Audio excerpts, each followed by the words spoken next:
ان لوگوں کو میری بات سمجھ میں آئے. اس میں ایک بہت بڑا فلسفہ ہے دین کا اس ایک آیت میں, کمیونیکیشن کے بارے میں. میں کیونکہ سائیکالوجی کا اسٹوڈنٹ ہوں, میری ایک خاص دلچسپی تھی کمیونیکیشن سائیکالوجی میں اور سوشل سائیکالوجی میں.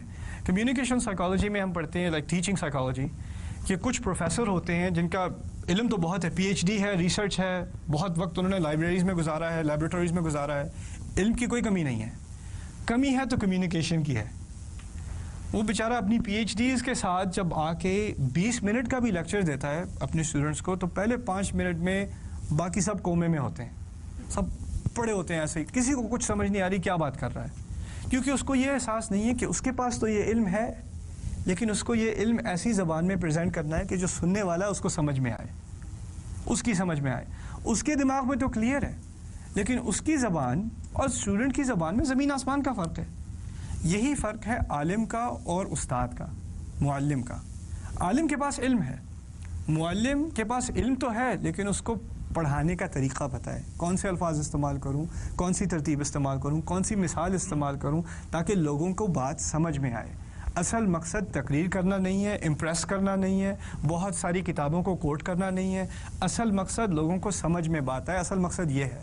اس لیے دعا میں یہاں تک بات نہیں کی کہ میری تقریر صاف ہو, کلیئر ہو اور اس میں کوئی گرا نہ ہو زبان میں. وَاحْلُلْ عُقْدَةً مِّن لِّسَانِي, اس کے آگے جواب و شرط ہے تاکہ یفقہوا قولی, تاکہ ان لوگوں کو میری بات ٹھیک طرح سے سمجھ میں آئے, گہری طرح سے سمجھ میں آئے. اور یہ بھی بڑی خوبصورت بات ہے, یفہموا قولی. یفہموا قولی کے معنی ہوتے ان کو تھوڑی بہت سمجھ میں آ جائے, کم از کم کچھ تو پلے لگ جائے ان کے.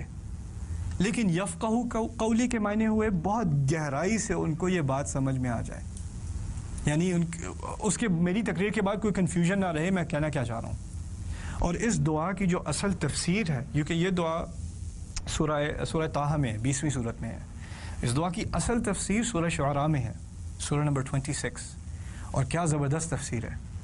اس سورہ شعراء میں موسیٰ علیہ السلام فرعون کے سامنے پہنچے, اس کے کورٹ کے اندر وہ اپنے تخت پہ بیٹھا ہے, اس کے سارے جنرل اس کے ساتھ جرنیل بیٹھے ہیں, سارے سولجر سارے اس کے سپاہی کھڑے ہیں, اور بیچارے موسیٰ علیہ السلام اکیلے ہارون کے ساتھ سفر کر کے صحرا سے آئے ہوئے, کپڑوں پہ ساری ریت, اور وہ کھڑے ہوئے, انہوں نے اس کے سامنے تقریر کرنی ہے اب.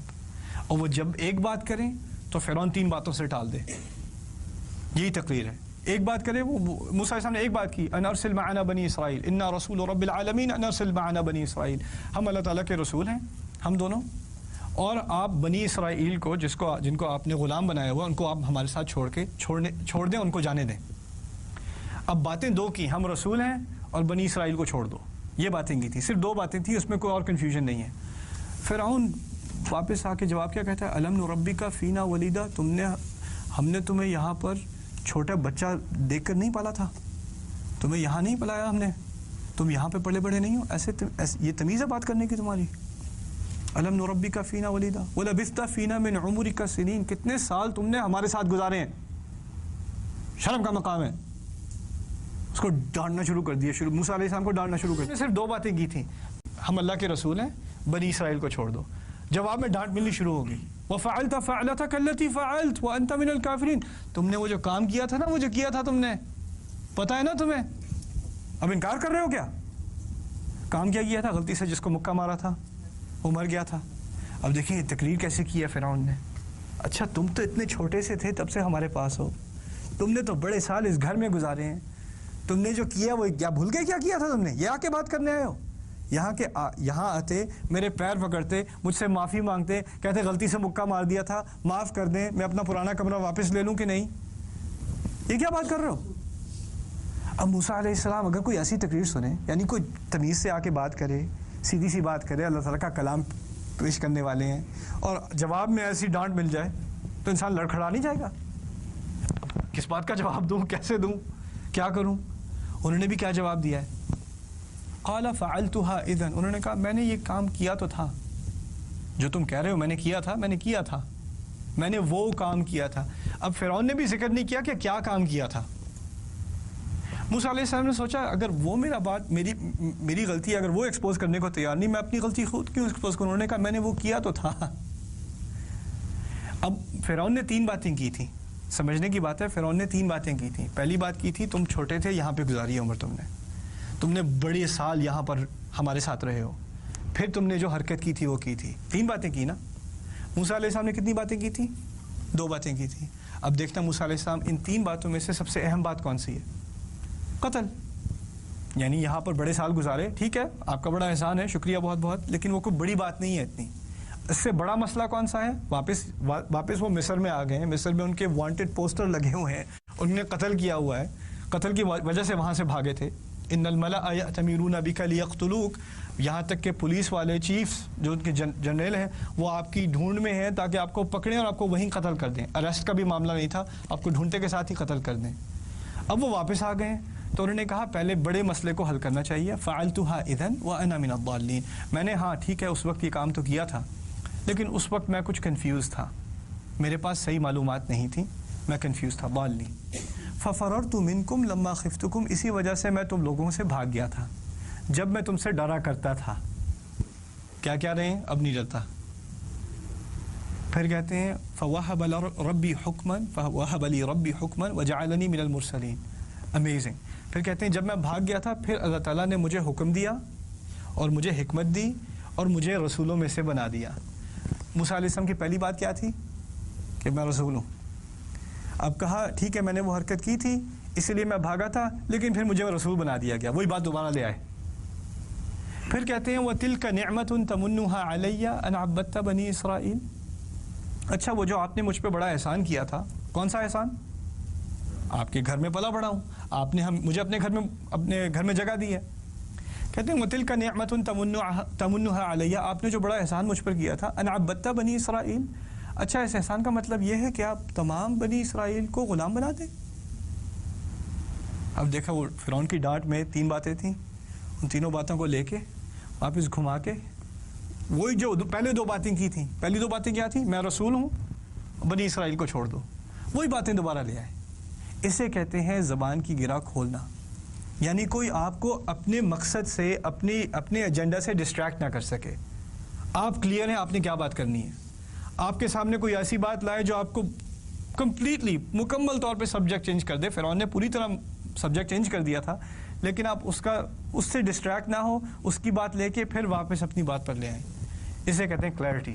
واحلل عقدۃ من لسانی. یعنی اس آیت کی تفصیل آگے کی آیات میں ہے, سورۃ شعراء کی آیات میں, 26ویں سورت کی آیت میں. نجیب how much time do I have left? I got 5? Okay. We can do one more quick one inshallah. اچھا یہ آخری ایکسپریشن انشاءاللہ جو آپ کے سامنے میں رکھنا چاہ رہا ہوں, آخری محاورہ, اس کا تعلق سورہ بقرہ سے ہے. وَأْتُوا الْبُيُوتَ مِنْ أَبْوَابِهَا. اس کا تھوڑا سا بیک گراؤنڈ سمجھ لیں. صحابہ جب مسلمان مدینے میں موو ہوئے تو مدینے میں اور مکے میں بھی جو مسلمان تھے وہ نئے مسلمان ہیں اور پورے شریعت کے احکام ابھی نازل نہیں ہوئے. ان کے اپنے کلچر کی بھی کچھ پریکٹسز ہیں جو پہلے سے ہیں, اور جب تک دین آ کے ان کو کہے کہ یہ غلط ہے, یہ نہیں کر سکتے, تو وہ پرانی جو عادتیں ہیں وہ رہیں گی جب تک ان کے خلاف کوئی بات نہ آ جائے. جیسے مثال کے طور پہ شراب کے بارے میں جب تک آیات نہ آئیں تب تک کوئی مسئلہ نہیں تھا, ٹھیک ہے نا. اسی طرح ان کے ہاں ایک عجیب سی روایت تھی.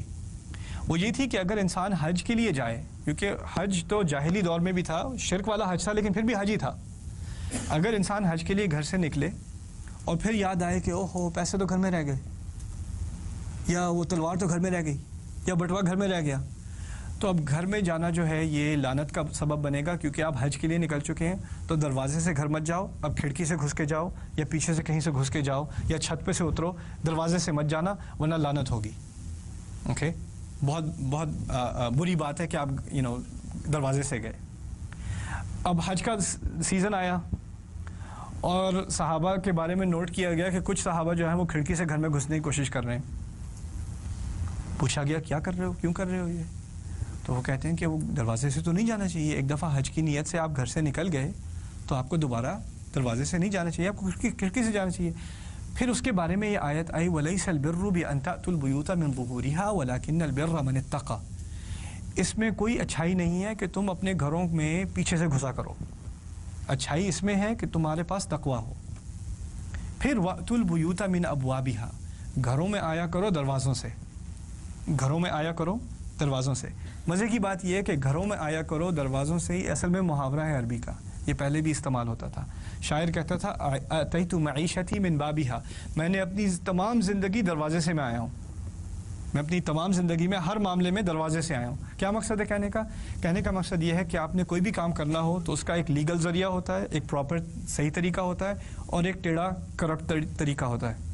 ٹھیک ہے، آپ اپنا کام کروا سکتے ہیں، صحیح چینل سے کروا سکتے ہیں، یا رشوت دے کے کروا سکتے ہیں، یا اپنے ٹیکسز فائل کر سکتے ہیں تو آپ تمام رپورٹنگ ٹھیک سے بھی کر سکتے ہیں، یا مسلمانوں والا کام بھی کر سکتے ہیں. آپ کے پاس آپشنز ہیں. اگر آپ ہمیشہ صحیح راستہ استعمال کریں تو اسے کہا جاتا ہے کہ یہ انسان ہر چیز، ہر معاملے میں دروازے سے آتا ہے. یہ محاورہ استعمال کر کے اللہ تعالیٰ نے ایک تو تاریخی مسئلہ حل کر دیا. تاریخی مسئلہ کیا تھا؟ کہ صحابہ کھڑکی سے یا پیچھے سے گھر آ رہے تھے. دوسرا ایک مسئلہ، اب وہ مسئلہ دوبارہ رہا کہ نہیں رہا؟ اب کیا پاکستان میں، انڈیا میں، بنگلہ دیش میں، ملیشیا میں کوئی حج کے لیے نکلتا ہے تو کیا کھڑکی سے واپس جاتا ہے اپارٹمنٹ؟ نہیں. اب جس بیچارے کا 10ویں فلور پہ اپارٹمنٹ ہے وہ تو انا للہ و انا الیہ راجعون. خیر الحمدللہ وہ مسئلہ نہیں رہا. لیکن اب مسئلہ دوسرا کیا ہے؟ اب تم جو بھی کرو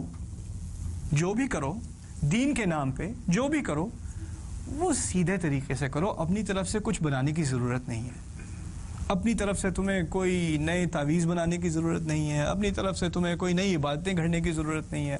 اپنی طرف سے تمہیں کوئی نئی اذکار بنانے کی ضرورت نہیں ہے. جو کچھ دینا تھا وہ صحیح دروازے سے اب تمہیں دیا جا رہا ہے. یہ طریقہ تمہارے لیے ٹھیک ہے. باقی سب چھوڑ دو، اس کی اور کسی اور کی چیز کی ضرورت نہیں ہے تمہیں. وَأْتُوا الْبُيُوتَ مِنْ أَبْوَابِهَا. تو اس محاورے کو استعمال کر کے اللہ تعالیٰ نے ایک تاریخی مسئلہ حل کیا اور ایک ایسا مسئلہ حل کیا جو اب تک چل رہا ہے. اب تک لوگوں کو ایسے حل چاہیے جو دین میں نہیں ہے، لیکن ہم نے اپنی طرف سے حل بنانے ہیں. اپنی طرف سے کوئی نہ کوئی چیز گھڑنی ہے. کوئی ضرورت نہیں ہے. آنا ہے تو دروازے سے آؤ. یہ کھڑکی سے اور پیچھے سے اور چھت سے آنے کی کیا ضرورت ہے؟ اس دین میں کوئی خلل رہ گیا ہے کیا؟ کوئی چیز، کسی چیز کی کمی ہے کہ تمہیں کہیں اور جا کے کچھ دیکھنا پڑے، کچھ اور چیزیں نکالنی پڑیں؟ سبحان اللہ. وَأْتُوا الْبُيُوتَ مِنْ أَبْوَابِهَا. چلو ان 4 ایکسپریشنز کی کور کرنے کے بعد اب اگلے سبجیکٹ پہ انشاءاللہ اگلے حلقے میں بات ہوگی. وہ ہے قرآن کے لفظوں کا استعمال. کہ قرآن میں جیسے ہر لفظ اپنی جگہ پرفیکٹ ہے، اس کو تھوڑا ایکسپلور کریں گے انشاءاللہ تعالی. اس کی کچھ مثالیں دیکھیں گے. بارک اللہ لی ولکم. والسلام علیکم ورحمۃ اللہ وبرکاتہ.